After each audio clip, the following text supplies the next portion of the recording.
할렐루야. 여러분, 한 주간도 하나님을 찬양하는 하루하루가 되기를 축복합니다. 지난주에는 참 어수선한 주간이었죠. 태풍 카눈 기상관측 이래 처음으로 남북을 관통한다고 해서 큰 피해가 있을 줄 알았는데 그래도 좀 적었지요. 피해당한 분들 생각하면 속상합니다.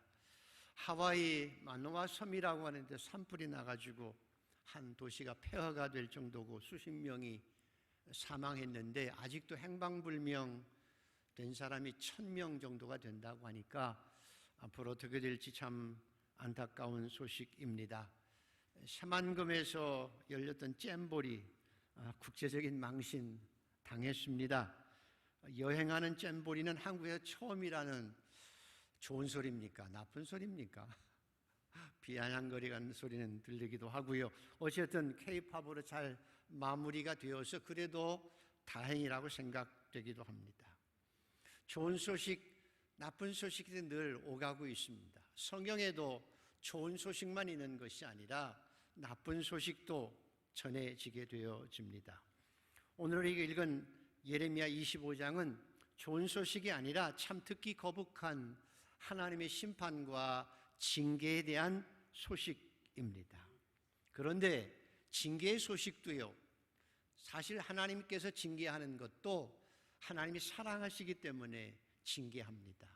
사생아는 그냥 버려두기 때문입니다. 그래서 오늘 또 우리가 하나님이 징계하는 내용을 왜 징계하셨나를 알고 우리는 하나님 앞에 징계받는 자가 아니라 더 힘있게 축복 속에 살아갈 수 있는 성도가 되어지는 것이 은혜인 줄 믿습니다. 오늘도 그래서 하나님께서 무엇을 어떻게 왜 심판했는지를 잘 알고 저와 여러분은 하나님의 진노와 심판이 아니라 하나님의 더 큰 은혜와 축복을 받고 살아가는 성도가 되기를 소원합니다. 자, 왜 심판하셨고 왜 진노하셨으며 진노하는 내용이 무엇인지를 우선 알아가는 것입니다. 첫 번째로 하나님이 진노하신 이유, 징계하신 이유가 세 가지가 나오는데 첫 번째로 3절, 4절을 한번 읽어보시겠습니다. 3절, 4절 시작. 유다 왕 아몬의 아들 요시야의 왕 13째부터 오늘까지 23년 동안 여호와의 말씀이 내게 임하기로 내가 너희에게 꾸준히 일렀으나 너희가 순종하지 아니하였느니라. 그러므로 여호와께서 그 모든 종 선지자를 너희에게 끊임없이 보내셨으나 너희가 순종하지 아니하였으며 귀를 기울여 듣지도 아니하였도다. 여기 보면 23년이라고 하는 단어가 횟수가 성경에 유일하게 나옵니다. 생각해 보니까 저도 한강교회 와서 23년 목회했더라고요. 23년의 의미가 뭘까? 10년이면 강산도 변하는데 요즘은 5년마다 변하는데 23년이면 긴 세월이라는 것입니다. 예레미야가 하나님의 소명을 받고 말씀을 받고 23년 동안 하나님의 말씀을 지속적으로 호소하기도 하고 통곡하기도 하고 꾸준히 하나님의 말씀을 전했음에도 불구하고 이스라엘 백성들이 그 하나님의 말씀에 순종하지 않았다는 것입니다. 심지어는 다른 종들도 보냅니다. 이 당시 활동한 하박국, 요엘, 그 다음에 오바댜 같은 선지자를 통해서 계속적으로 사랑함으로 하나님의 말씀을 전했는데 그들이 하나님의 말씀을 순종하지 않았습니다. 결국 귀를 기울여 듣지도 않았다는 것입니다. 그래서 하나님께서 심판하신 이유는 하나님의 말씀을 23년 동안 꾸준히 전했어도 변하지 않고 하나님의 말씀을 순종하지 않았기 때문에 심판했다고 말씀합니다. 두 번째 5절도 있습니다. 5절. 자, 같이 한번 읽습니다. 시작. 그가 이르시기를 너희는 각자의 악한 길과 악행을 버리고 돌아오라. 그리하면 나 여호와가 너희와 너희 조상들에게 영원부터 영원까지 준 그 땅에서 살리라. 너희가 스스로 각자 악한 길과 악행을 버리고 돌아오라. 각자 돌아오라는 것입니다. 악행과 악한 길에서 돌아오라. 그런데 돌아오지 않고 계속 악을 행했다는 것입니다. 여러분, 악이 무엇일까요? 따라해 보십시다. 악은 청개구리가 되는 것이다. 악이라고 하는 건 쉽게 말하면 청개구리가 되는 것입니다. 선하신 하나님, 그 선하신 하나님과 하나님을 버리고 하나님이 원하시는 반대 방향으로 청개구리처럼 가는 걸 악이라고 합니다. 악은 하나님의 선하심을 잊어버리고 하나님의 선하심을 떠나서 하나님과 반대되는 방향으로 청개구리처럼 하나님의 말씀을 거역하고 가는 것을 악이라고 얘기합니다. 악이 뭐라고요? 청개구리가 되는 것 기억하시면 됩니다. 내 백성이 두 가지 악을 행하였는데, 그래서 생수의 근원이 되는 하나님을 버린 것과 생수의 근원이 되는 하나님을 버린 것과 하나님 반대로 거꾸로 일부러 간 청개구리가 되어졌다는 것입니다. 하나님께서 너무나 애지중지하게 키웠는데, 정말 눈에도 안 아플 만큼 사랑하고 그렇게 애를 쏟아서 하나님의 백성을 사랑하고 돌보았는데, 은혜는 못 갚아도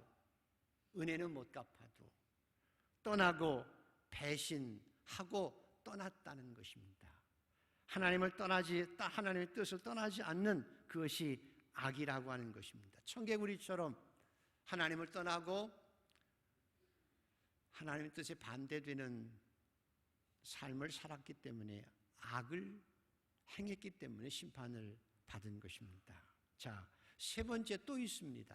자, 6절, 7절을 한번 읽어보시겠습니다. 시작. 너희는 다른 신을 따라다니며 섬기거나 경배하지 말며 너희 손으로 만든 것으로서 나의 노여움을 일으키지 말라. 그리하면 내가 너희를 해하지 아니하리라 하였으나 너희가 내 말을 순종하지 아니하고 너희 손으로 만든 것으로서 나의 노여움을 스스로 일으켜 스스로 해하였느니라. 여호와의 말씀이니라. 순종하지도 않고 악을 행한 것을 넘어서서 자기를 위하여 우상을 만들어 섬겼다는 것입니다. 팀 켈러라고 하는 신학자가 쓴 Counterfeit God, 짝퉁 하나님이라는 책이 있습니다. 그 책에서 저와 여러분이 무슨 우상당지를 만들어서 섬기거나 절하지 않지만, 우리 그리스도인들이 세상 사람들이 우상을 섬기는 것처럼 우리 그리스도인들도 자기 스스로 우상을 만든다는 거예요. 내가 내 스스로 우상을 만들고 그걸 만들어서 섬긴다는 겁니다. 말도 안 되지 않습니까? 근데 그런 우상을 스스로 만들어서, 짝퉁신을 만들어서 섬기는 것이 영적 현실이라는 것입니다. 이분이 말하는 우상이 뭐냐? 우상은 눈에 보이는 것이 아니라 우상은 내 마음의 방향성과 태도를 우상이라고 합니다. 다시 말하면 하나님보다 내가 더 사랑해서, 하나님보다 더 소중하게 생각해서 하나님을 생각하는 것이 아니라 그 생각에 끌려다니는 것을 우상이라고 합니다. 내 마음이 더 가는 것이 내 우상이라는 것입니다. 사람들은 일부러 그것을 만들고 섬기며 산다는 것입니다. 성경에 하나님께서 사울 왕에게, 사울 왕, 내가 아멜렉, 내가 심판할 것이다. 그래서 내가 그들을 멸절시키기 위해서 너로 하여금 전쟁에서 이기게 할 것인데, 이기면 그 왕을 죽여라. 그리고 모든 짐승들을 다 죽여라. 이것이 하나님의 심판이기 때문이다라고 분명히 말씀했습니다. 근데 아가 정말 사울 왕이 아멜렉과 싸워서 이겼습니다. 대승을 했습니다. 그 아가 왕을 붙들고 나서 하나님께는 죽이라고 했는데 생각해 보니까 그 전쟁에서 진 왕을 죽이면 저 왕은 잔인한 왕이야 라고 생각해 자기가 명예가 소홀할 것 같습니다. 그 짐승, 살찐 짐승들을 다 죽이면 손해가 될 것 같고 차라리 그것을 백성에게 나누어 주면 자기에게 인기가 더 있을 거라고 생각되어서 하나님의 말씀은 다 죽이라고 했는데 자기 생각에 따라서 자기 판단에 따라서 그것이 더 소중하게 여겨지고 인기가 더 소중하게 여겨졌기 때문에 그들을 다 살려둔 것입니다. 하나님께 사무엘에게 말씀합니다. 그리고 사무엘이 사울 왕에게 말하기를 왕이여 왜 그렇게 하셨습니까? 하나님의 말씀을 거역하는 것이 우상숭배인 걸 모르셨습니까? 순종이 제사보다 낫습니다. 왕이 하나님을 버린 것입니다. 그래서 하나님께서도 당신을 버렸습니다. 사울 왕이 합리적으로 생각하면 그게 더 나아요.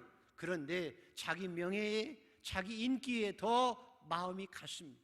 하나님의 말씀보다는 자기 판단을 가지고 자기가 하나님같이 되어서 자기가 판단하고 행한 것입니다.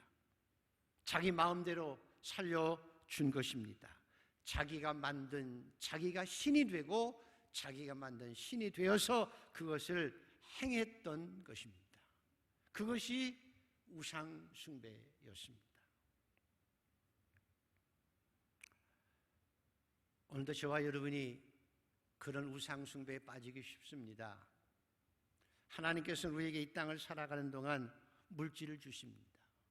그래서 청지기로서 그 물질을 가지고 하나님 앞에 상급되는 삶을 살아가는 것이 우리의 물질을 주신 본질입니다. 저는 여러분이 부자가 되기를 축복합니다. 갈수록 더 많이 하나님께 드리고 더 많이 베풀고 하늘의 보물이 쌓여지는 축복이 있기를 축원합니다. 근데 방향성입니다. 그 돈이 어디로 흘러가느냐고 하는 것입니다. 청지기로서 하나님의 영광을 위해서 흘러가는 것이 아니라 그 돈이 기준이 되어서 돈이면 다 된다고 생각하고 돈으로 사람을 평가하고 돈으로 사람을 무시하고 돈 가지고 갑질하고 그것이 기준이 되어져서 그것을 가지고 자만하고 살아가는 것은 돈이 물질이 결국 우상이 되어지는 것입니다. 그래서 아간처럼 하나님께서 다 하나님께 드리라고 했음에도 불구하고 금덩이 하나를 외투 하나를 내 이기적으로 내가 유익이 된다고 해서 스스로 가지고 가론 유다처럼 하나님의 말씀보다 돈을 더 사랑하고 살아가는 것이 그것이 우상이고 내가 우상의 노예가 되어 살아가는 것입니다. 사울 왕처럼 하나님의 말씀 분명히 알면서도 하나님의 뜻이 아닌 줄 알면서도 내가 기준이 되어서 내가 왕이 되어서 내가 우상이 되어서 내 마음대로 내 가치관과 내 신념을 따라서 내가 옳다고 생각하는 것대로 행하는 것 그것이 바로 내가 만든 신이고 우상이 되어지는 것입니다. 그것이 짝퉁신이라는 거예요. 심지어는 영적으로 여러분 성전이 교회가 우상이 될 수도 있습니다. 나는 어느 교회 출신이야. 나는 어느 교회 다녀. 교회가 내 신앙을 대변하는 줄 알고 살아가는 것입니다. 교회라고 하는 것은 하나님을 만나는 것입니다. 성막은 하나님과 만나는 거룩한 장소입니다. 그래서 하나님을 만나는 진실한 영적 일보다는 하나님 앞에 더 거룩하게 되기보다는 성전에서 일하고 성전에서 직분을 가진 것이 마치 신앙인 것처럼 착각하게 만드는 것도 우리 스스로를 우상으로 만들어 가는 것입니다. 심지어 기도해 보면 은사가 내가 받은 성령의 은사가 우상이 되기도 합니다. 내가 받은 은사가 있습니다. 그것을 가지고 하나님을 영화롭게 하며 영혼을 구원하는 일이 아니라 그 은사를 가지고 내 이익을 챙깁니다. 내 자신을 드러나게 만듭니다. 나 자신을 자랑스럽게 만들며 결국 그 은사가 나의 이익이 되게 하는 것, 그 자체가 우상 숭배입니다. 심지어는 돈 많은 할아버지가, 돈 많은 아버지가 하나님보다는 더 그분들을 의지하게 하는 것도, 하나님보다 더 마음이 끌리고 힘을 의지하는 것 그 자체가 우상이 되어지고, 심지어는 하나님보다 더 사랑하고 하나님보다 더 관심이 가고 하나님보다 더 마음이 가고 있는 자식이 우상이 되어질 수도 있습니다. 그래서 디모데후서에는 말세가 되면 사람들이 믿음이 식어지고, 사람들이 돈을 사랑하며 자기를 자랑하며 교만하고 부모를 거역하여 감사치 아니하고 조급하고 자만하고 쾌락을 사랑하기를 하나님 사랑하는 것보다 더 사랑하고 살아가는 것, 물질을 하나님 사랑하는 것보다 더 사랑하고 살아가는 것, 내 명예를, 내 리더십을 하나님이 사랑하는 것보다 더 사랑하고 살아가는 것, 내 자식을, 내 부모를 하나님보다 더 사랑하고 살아가는 것, 내게 합당치 않다고 말씀한 것처럼 그런 우상 숭배를 하고 살아간 것을 심판하신 것입니다.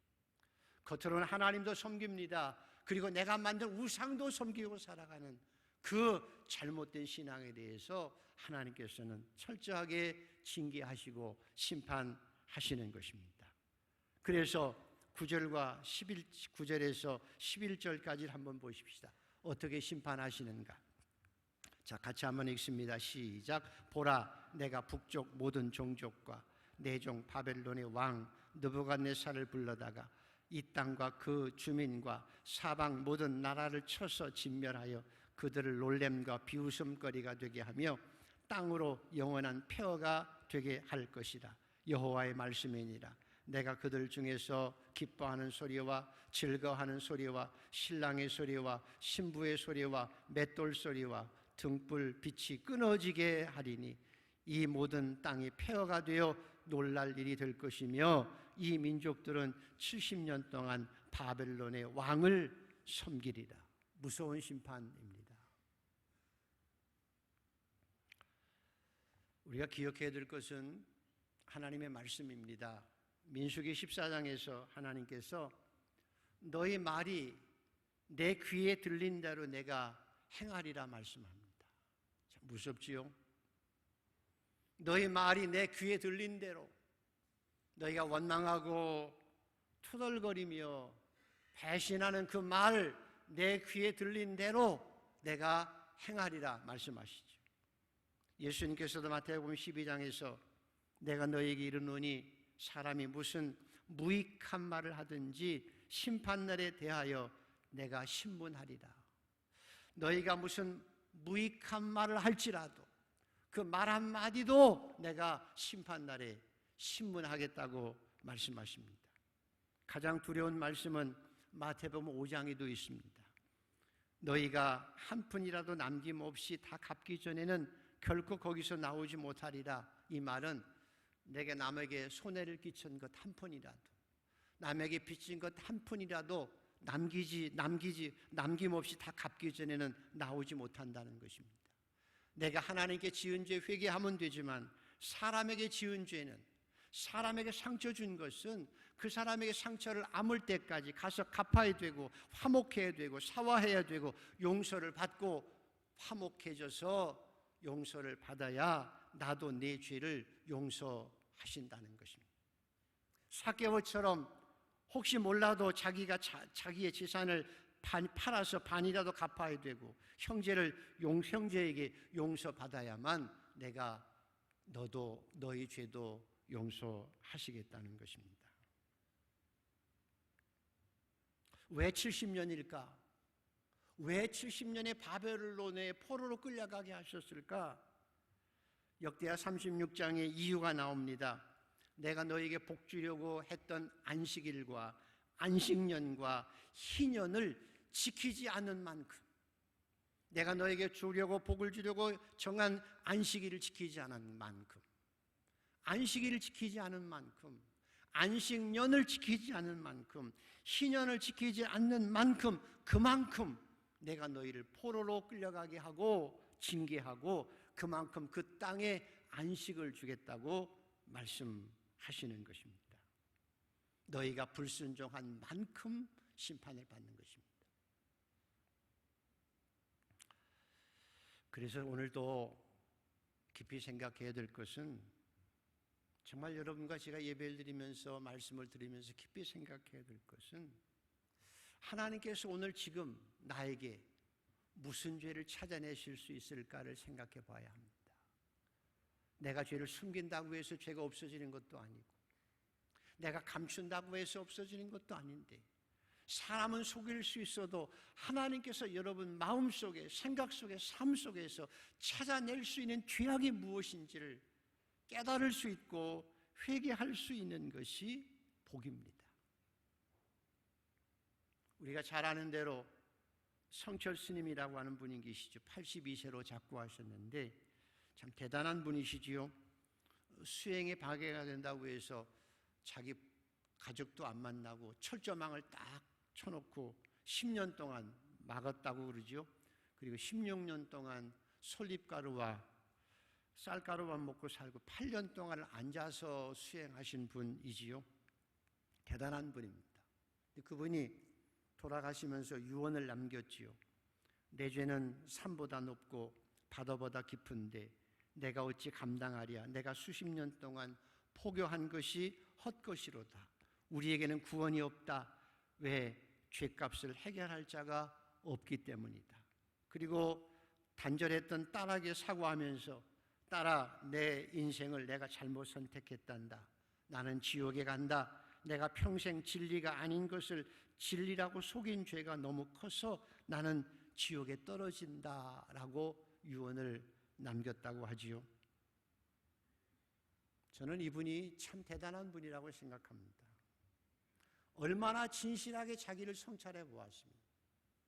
얼마나 솔직하게 인간의 악함과 죄의 본성을 생각했다면 그가 비록 스님이었지만 죄가 무엇인지, 죄의 결과가 얼마나 무서운 것인지 그 죄 때문에 고민하고 괴로워하는 정말 가장 인간다웠던 분이라고 생각됩니다. 자기 죄가 얼마나 큰지를, 죄를 해결할 수 없음을 가장 적나라하게 자기 자신을 진솔하게 드러냈던 진실한 분입니다. 우리는 때때로 우리 자신을 속이고 살아갑니다. 위선되게 살아가고 거짓되게 살아가고 숨기고 살아가지만 정말 진실하게 우리 자기 자신을 성찰한 분이었다고 생각합니다. 안타깝지요. 그러나 우리가 감사한 것이 무엇입니까? 여러분에게 주신 은혜가 뭐냐는 거지. 지난주에 신방을 하고 교회를 못 나오시는 권사님과 통화를 했습니다. 그분이 뭐라고 그러시는가 하면 목사님 전화 주셔서 감사하고요. 아이고 얼마나 감사한지 몰라요. 아니 교회도 못 나오시고 아프신데 뭐가 그렇게 감사해요? 그랬더니 인생의 연수가 70이고 강건하면 80이라고 제가 지금 82이에요. 넘어섰어요. 이미 다 살 만큼 살았고요. 하나님의 은혜 가운데 구원받고 하나님의 자녀로 살고 내가 비록 다리가 아파서 교회를 못 나가지만 교회가 가까우면 지팡이라 짚고 나오겠지만 버스를 탈 수가 없고 차를 탈 수가 없어서 못 나오지만 늘 목사님 드리는 예배 영상으로 보면서 감사하고 집에서 회개하고 교회와 성도를 위해서 기도하고 이렇게 살아가고 있으니 감사하지요. 거저 바라는 것은 가장 아름다운 모습으로 천국에 가는 것입니다. 성철 스님이나 우리나 똑같은 인간들이고 죄인들이지만 다른 것은 무엇입니까? 너희가 심판때에 나더러 주여 주여 하는 자마다 천국에 들어갈 것이 아니라 하나님의 뜻대로 행하는 자라에 들어가리라 말씀하신 것처럼 저와 여러분의 복은 우리의 죄를 깨닫는 것입니다.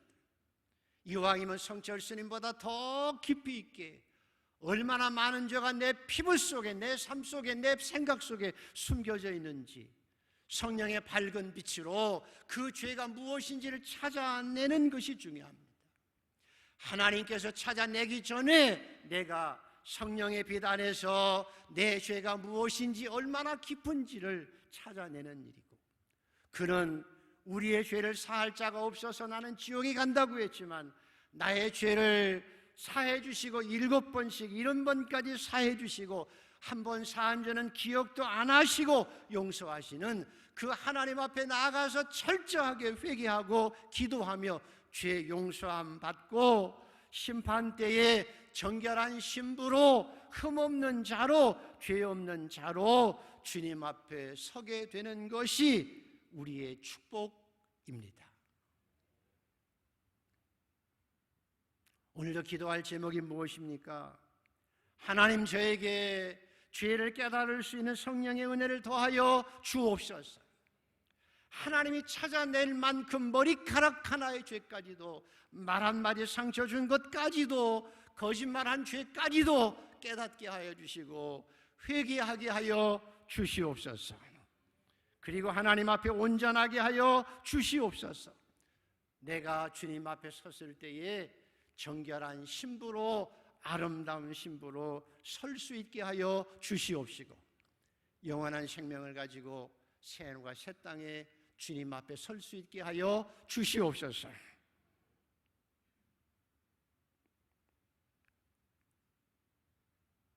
여러분에게 이루어지게 되기를 축복합니다. 그것이 가장 중요한 거고요. 내가 오늘 죽어도 해야 될 일이고요. 또 하나 덤으로 해야 될 일이 있다고 하면 예수님께서 문화 얘기를 하십니다. 문화, 열문화, 한 문화 얘기를 하시는데 어떤 사람이 왕위를 받기 위해서 떠나면서 자기 종들을 10명을 불러서 한 사람마다 다 10문화씩을 하나씩 다 줍니다. 똑같이 한 문화씩을 줍니다. 왕위를 받아가지고 돌아와서 종들에게 그 문화 가지고 어떻게 장사했니? 묻습니다. 한 종이 주인님, 왕이시여, 제가 주신 한 문화 가지고 열심히 노력해서 벌어서 10문화를 남겼습니다. 그래, 잘했다. 착하고 충성된 종아, 네가 10문화를 남겼으니 내가 10고울을 너에게 더 맡길게. 두 번째, 내가 5문화를 남겼습니다. 그래, 잘하고 충성되게 잘했다. 내가 5고울을 더 주마. 마지막 종이 와서 주인님, 제가 주신 한 문화 너무나 소중해서 너무나 감사해서 꼭꼭 수건에 싸고 있다가 도로 가져왔습니다. 주인이 말하기를 악하고 게으른 종아, 책망하시며 저 한 문화 빼앗아서 10문화 거둔 사람에게 주라 명령합니다. 여기서 문화가 뭘까요, 여러분? 문화, 상품 이름은 아니고요. 문화, 한 문화가 의미하는 게 뭘까요? 한 문화가 의미하는 건 내게 주신 달란트가 아닙니다. 내게 주신 재능도 아닙니다. 내게 주신 물질도 아닙니다. 내게 주신 시간도 아닙니다. 이 문화는 똑같이 10사람에게 주는 이 문화는 내게 주신 영원한 생명의 복음, 예수 그리스도 생명의 복음, 이것이 한 문화입니다. 남녀노소 빈부귀천, 잘 살건 못 살건, 강남에 살건 망우리에 살건 미아리에 살건, 배웠던 못 배웠던 다 똑같이 한 문화씩을 받은 것입니다. 다시 말하면 저가 배웠던 못 배웠던 남녀노소 빈부귀천 없이 다 주님의 은혜로 그저 구원을 받은 것입니다. 생명의 은혜를 받은 것입니다. 새 생명을 얻은 것입니다. 이제는 너희가 할 일은 그 새 생명의 복음을 가지고 장사하라고 하는 것입니다. 복음의 장사를 해야 한다는 것입니다. 생명의 장사를 해야 한다는 것입니다.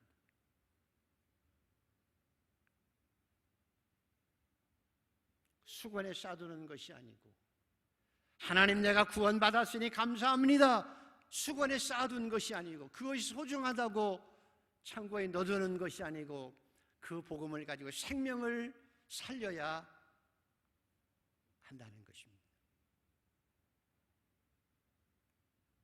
제가 곰곰이 뒤돌아보니까 제 생애 가운데 목사가 되어서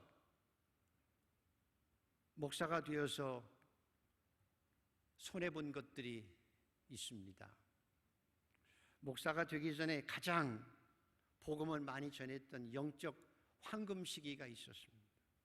그저 복음 전하고 아이들 구원하고 그런데 목사가 되고 37년이 됐는데, 목사가 된 후에는 교회에서 설교하고 교육해야 되고 신방해야 되고 상담해야 되고 계획 짜야 되고 열심히 맡겨진 사명은 충성을 다해서 다 했지만, 정말 사역은 충실하게 하려고 노력했지만, 가장 소중한 사명, 영혼을 구원하는 사명, 영혼을 구원하는 사명을 줄어들었다는 생각을 했습니다.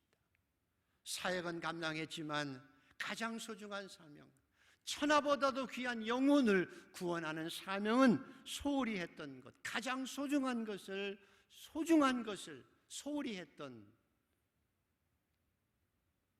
했다는 생각이 들었습니다.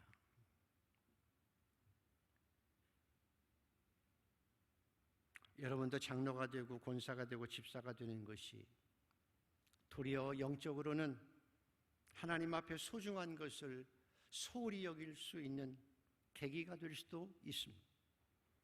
내가 교회에서 봉사하고 그럼 사람들이 인정받는 것이 하나님께도 인정받는 것이라고 착각할 수 있고요. 내가 열심히 일하면서 구원의 감격이 사라지게 되고 일하는 동안 영혼을 사랑하는 일이 줄어들고 거짓된 위선은 늘어가서 복음을 전하지 못하는 안타까운 심령으로 굳어질 수도 있었기 때문입니다. 일하면서 내가 오라라고 생각하고 내 따라와야 돼, 그래서 교만해져서 남을 판단하고 비판하고 정죄하면서 내 구원받은 즐거움은 사라지고 영혼을 사랑하는 마음은 없어지고 일하는 것 때문에 영혼을 구원하는 일을 놓쳤을 뿐만 아니라 내가 먼저 믿었어도 영혼을 실족하게 하고 상처 주어서 나도 천국에 못 들어가고 남도 천국에 못 들어가게 하는 자로 전락할 수 있기 때문입니다. 여러분 주변을 돌아보시고 누가 성공했네 박수칠 만한 분 계시지요?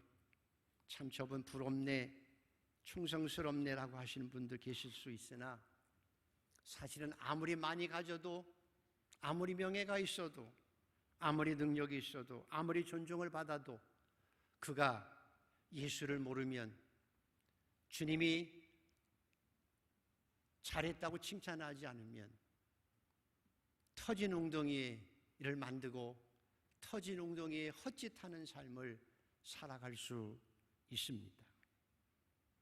저와 여러분이 해야 될 가장 소중한 일은, 저와 여러분이 사람들에게 나누어 줄 수 있는 최고의 보물은 영원한 생명을 나누어 주는 것입니다.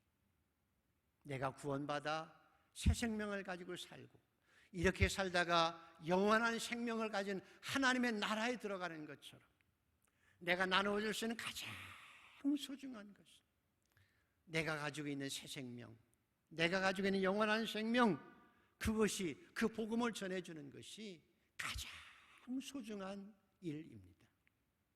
천하보다도 소중한 한 영혼을 구원하는 일입니다. 그래서 저는 여러분의 온 가족을 최소한 가족만이라도, 자식들만이라도 구원할 수 있는 성도들 되기를 축복합니다. 주일이면 온 가족이 하나님 앞에 와서 예배하며 영혼을 구원하며 선한 일을 행하며 살아가는, 그래서 하나님이 갚으시는 그 놀라운 축복의 주인공들이 되기를 소원합니다. 기억해 보십시오. 하나님께서 우리 죄를 찾으실 것입니다. 무익한 말 한마디도 신문하실 것이면 회개하는 것이 은혜이고요. 또 하나는 하나님께서 여러분에게 상급 주실 것도 찾으실 것입니다. 내 아들아, 내가 이건 너에게 찾았다는 것입니다. 네가 상급 받을 이것이다라고 찾을 것입니다. 내가 잃어버렸어도, 내가 모르고 있을지라도, 나는 기억하고 하지 못할지라도 주님은 여러분이 상급을 기억하고 계시고 이것이 내가 찾은 너에게 준 상급이라고 말씀하시고 그 상급을 여러분에게 돌려주실 줄 믿습니다. 오늘은 광복절 감사주일입니다. 혹시 여기 해방둥이 계시나요? 해방둥이. 1945년생, 벌써 78세가 되었더라고요. 근데 안타까운 것은 아직도 우리는 분단된 조국 가운데서 전쟁을 준비하고 살아가는 안타까운 현실입니다.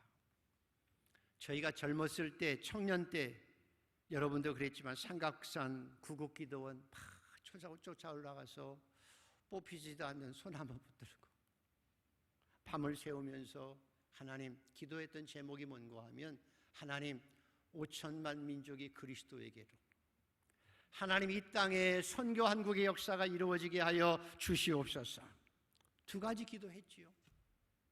선교 한국의 역사가 이루어져서 우리 민족이 하나님의 복을 받아서 선교사를 많이 파송하고 있는 것 감사한데 아직도 이 부분 복음을 전하지 못하고 있습니다. 저는 지금도 이렇게 기도합니다. 하나님, 이제는 8천만 민족을 그리스도에게로 기도하고 있습니다. 그리고 하나님, 내 생전에 이북을 돌면서 복음 전하고 이북의 교회라도 하나 세울 수 있도록 도와주시옵소서. 내 생전에 그렇게 되기를 원합니다. 여러분의 소원도 되기를 축복합니다. 자, 오늘 말씀을 정리하면 이 행복한 동행을 가면서 오늘 예레미야 25장은 어떻게 보면 징계와 심판의 말씀입니다. 듣기 거북하지만 우리가 너무나 왜 하나님이 심판을 했나, 징계받았나를 생각하며 저와 여러분은 심판이 아니라 갈수록 더 복을 받는 자로 살아가게 되기를 소원합니다. 하나님께서 우리 죄를 찾아 심판하는 것이 아니라 우리가 행한 것들 상급을 찾아내시고 여러분에게 보답하시는 그런 은총의 자녀들이 되기를 축원합니다. 하나님의 말씀을 듣고 순종해 보십시다. 시냇가의 심겨진 나무처럼 살게 됩니다. 하나님의 말씀을 따라가면 결코 헛된 삶을 살지 않습니다. 인정받는 삶을 살아갈 수 있습니다. 하나님의 나라의 상급이 쌓여질 수 있고 보람된 삶을 살아갈 수 있습니다. 이제 해야 할 일은 무엇일까요? 이 성전을 나가기 전에 하나님 앞에 머리카락 하나만한 죄라도 깨닫고 회개하고 정결한 신부로 돌아갈 수 있는 여러분 되기를 축복합니다. 그리고 해야 할 일이 뭘까요? 천하보다도 귀한 한 영혼에게 복음을 전하고 우리가 가진 새 생명 그 문화를 가지고 10문화까지 10명의 영혼까지 구원하며 여러분의 가족을 온전히 구원해서 온 가족이 함께 예배하는 기쁨과 감격이 있게 되기를 축복합니다. 악을 행하고 살아가지 말고 선을 행하며 하나님의 뜻을 따라 살아가십시다. 진노가 아니고 하나님께서 분명히 보답하실 것입니다. 선한 것에 대해서 찾아내시고 여러분에게 상급을 주실 것입니다.